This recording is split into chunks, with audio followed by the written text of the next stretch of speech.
নতুন একদল তাহারা হাদিস মানে মাযহাব মানে না, অর্থাৎ তাহারা লা মাযহাব। এখানে আমি জানতে চাই যে লা মাযহাব ও আহলে সুন্নাহ ওয়াল জামাত এর মধ্যে পার্থক্য কি? আসলে মাযহাবের একটা সঠিক অর্থ আছে আর একটা বেঠিক অর্থ। মাযহাবের সঠিক অর্থ হলো, মাযহাব অর্থ হলো ইসলাম। তালিমুল ইসলাম একটা বই আগে পড়ানো হইতো, এখন আছে কিনা, ওখানে প্রশ্নোত্তরের মাধ্যমে জানানো হয়েছে তোমারা মজহব ক্যা হ্যায়। জবাবে কি আছে? হামারা মজহব ইসলাম হ্যায়।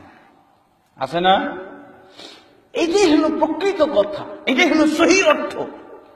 আর মাযহাব অর্থ যদি আমি বলি, এক একজন ইমামের এক একটা দল, এটা হলো ভুল অর্থ। এতে করে কি হয়? মুসলমানরা বিভক্ত হয়ে গেল। এখন আমি ওই যে তালিমুল ইসলামে যে মাযহাব বলা হয়েছে, এই ক্ষেত্রে আমরা বলতে পারি নবীর মাযহাব ছিল ইসলাম, সাহাবীর মাযহাব ছিল ইসলাম, তাবিঈর মাযহাব ছিল ইসলাম, তাবিঈর মাযহাব ছিল ইসলাম, চারজন ইমামের সমস্ত ইমাম মুজতাহিদিনদের মাযহাব ছিল ইসলাম।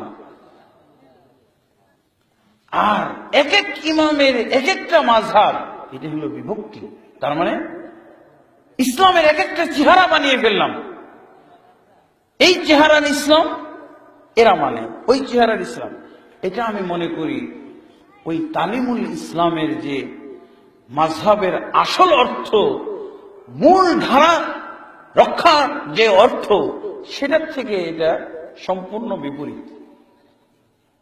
এই মাযহাব দিয়ে মুসলমানদেরকে বিভক্ত করা হয়, এই মাযহাবের অর্থ সঠিক নয়। ইমাম ভিত্তিক মাযহাব, এটা ঠিক না। মাযহাব মানে হলো গন্তব্য। যাহাবা ইয়াযহাবু মাযহাব, মাযহাবুন মাফআল, ফাআলা ইয়াফআলু মাফআলুন, মানে কর্মের জায়গা, যেখানে কাজ করা হয়। আর এখানে যাহাবা ইয়াযহাবু মাযহাবুন, মাযহাব মানে যেখানে যাওয়া হয়, যেই জায়গা, যেটা গন্তব্যস্থল। মুসলমানদের একটাই গন্তব্যস্থল, সেটা হলো ইসলাম। মুসলমানদের একটাই গন্তব্যস্থল হলো কোরআন, আর কোরআনের ব্যাখ্যা বিশ্লেষণ হলো রাসূল সাল্লাল্লাহু আলাইহি সাল্লামের হাদিস, ওয়াজ মাহফিল বা। অতএব যদি আমরা ইসলামকেই প্রকৃত মাযহাব মনে করি, তাহলে ঠিক আছে, সবাই আমরা মাযহাবী। এই ক্ষেত্রে সবাই মাযহাবী, কেউ লামাযহাবী না। একমাত্র লামাযহাবী কারা? যারা কাফের, মুশরিক, ইহুদি, নাসারা, খ্রিস্টান, বৌদ্ধ, বিধর্মী, এরা হলো লামাযহাবী। আর মাযহাবী কারা? যদি ইসলাম মাযহাব সঠিক অর্থে ধরি, তাহলে যারাই ইসলাম মানে তারাই হলো মাযহাবী। আর যদি বেঠিক অর্থে মাযহাব নিই, এই বিভক্তির অর্থে চার দলে বিভক্ত হইতে হবে। কেউ ইমাম আবু হানিফার মাযহাব মানবে, কেউ ইমাম শাফি, কেউ ইমাম মালিক, কেউ ইমাম আহমদ বিন হাম্বল, কেউ সৌরি, কেউ ইসহাক বিন রাহওয়াই, কেউ কোন ইমাম।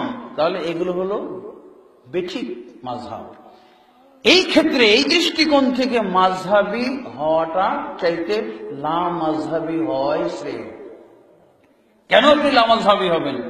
আমি সবাইকে ভালোবাসবো, এই জন্য আমি হানাফিকেও বুকে জড়িয়ে ধরবো, আমি শাফিঈকেও বুকে জড়িয়ে ধরবো। নির্দিষ্ট একটা মাযহাব যদি মানেন, তাহলে আপনার অন্য মাযহাবের সাথে দ্বন্দ্ব থাকবে। আপনি বলবেন যে ওদের মসজিদে নামাজ পড়বো কি পড়বো না, ওদের মেয়ে বিয়ে করবো কি করবো না। আছে না? আমাদের সমাজে এখন এরকম হয়ে গেছে, মসজিদুল হারামে দিব্যি আমিন বলা হচ্ছে, আর আমাদের মসজিদে আমিন বলে এদেরকে বের কর বের কর বের কর বের কর। কেন? এই অন্য মাযহাব। মাযহাব হলে বের করে দিতে হয় নাকি? তাহলে বের করেন। হ্যাঁ, এ কি করলো? হাত জায়গায় কেন খালি রফুল এজেন করে, অথচ মসজিদুল হারামে দেখা যায় না রফুল এজেন করে নামাজ পড়ে। একে বের করো বের করো বের করো। কেন এটা বের করো বের করো? এই যে বেঠিক মাযহাব মানে, এই জন্য বেঠিক মাযহাব যারা মানে তারাই এগুলো বলে। পায়ে পা মিলিয়ে কাতারবন্দি হওয়ার কথা আছে, এটি বেয়াদব বেয়াদব বেয়াদব। কেন বেয়াদব বলছি? এই যে মাযহাব, এই বেঠিক কায়দায় মাযহাব, বিভক্তির মাযহাব মানা, ঐক্যের ঐক্যভিত্তিক ঐক্যমূলক মাযহাব আর হলো বিভক্তিমূলক মাযহাব। আমাদেরকে ঐক্যভিত্তিক মাযহাব মানতে হবে। সবার মাযহাব হলো ইসলাম। যার যেটা ইচ্ছা ওটা আমল করুক, সুন্নাহ করলে করুক, না করলে ক্ষতি নেই, না করলে সওয়াব নাই। সুন্নাত আমল করলে সওয়াব, না করলে গুনাহ নাই। কিয়ামতের দিন তো ছুটাছুটি শুরু হয়ে যাবে। কি কারণে? নেকি কমে যাওয়ার কারণে। তখন আপনি কি করবেন? তখন ওই সুন্নাহ পালনের নেকিগুলো আপনার কাজে লাগবে। আর আপনি মাযহাবী কারণে সুন্নাহ পালনকারীদেরকে দূর দূর করে দিয়েছেন। মসজিদে ঢোকা যাবে না, এই মসজিদ নাপাক হয়ে গেল, আমিন বললো, মসজিদের হারামটা নাপাক হয়ে যায় না, ওখানে যে কেমন করে নামাজ পড়েন। আবার অনেকে বলে যে ডিস্টার্ব হয়, নামাজের ডিস্টার্ব হয়। নামাজের ডিস্টার্ব হয় কেন? কারণ মসজিদুল হারামে যে ডিস্টার্ব হয় না, মসজিদে নববীতে যখন নামাজ পড়ে তখন ডিস্টার্ব হয় না।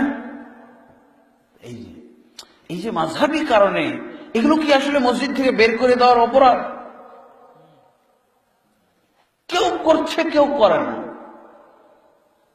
সুন্নাহ পালন করলে নেকি পাওয়া যায়, না করলে নেকি পাওয়া যায় না, বোনাস। এই হলো ব্যাপার। এই কারণে আমরা কেন এগুলো হচ্ছে? মসজিদ থেকে একজন আরেকজনকে বের করে দিচ্ছে কেন? একজনের মসজিদে আরেকজনের নামাজ হচ্ছে না কেন? মসজিদে ঢুকে পালিয়ে যাচ্ছে কেন?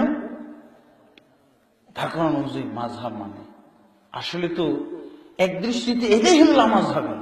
মাযহাব যারা ইসলাম মানে, উদারতার সাথে মানে, সবাই আমার মুসলিম ভাই ভাই, এটাই হলো মাযহাব। আর যে বলে যে ও আমার ভাই না, ও আমার বন্ধু না, ও আমাদের মসজিদে আসতে পারবে না, ওদের মসজিদে আমরা যাব না, এরা হলো লামাযহাবী। এরাই হলো লামাযহাবী। এদের কোনো মাযহাব নাই। বিভক্তি ইসলামের মাযহাব হতে পারে না, দলাদলি ইসলামের মাযহাব হতে পারে না। অবশ্যই ঐক্য হলো ইসলামের মাযহাব, কোরআন হলো ইসলামের মাযহাব, সুন্নাহ হলো ইসলামের মাযহাব। লামাযহাবী ওরাই যারা হাদিস পালন করলে তাড়িয়ে দেয়।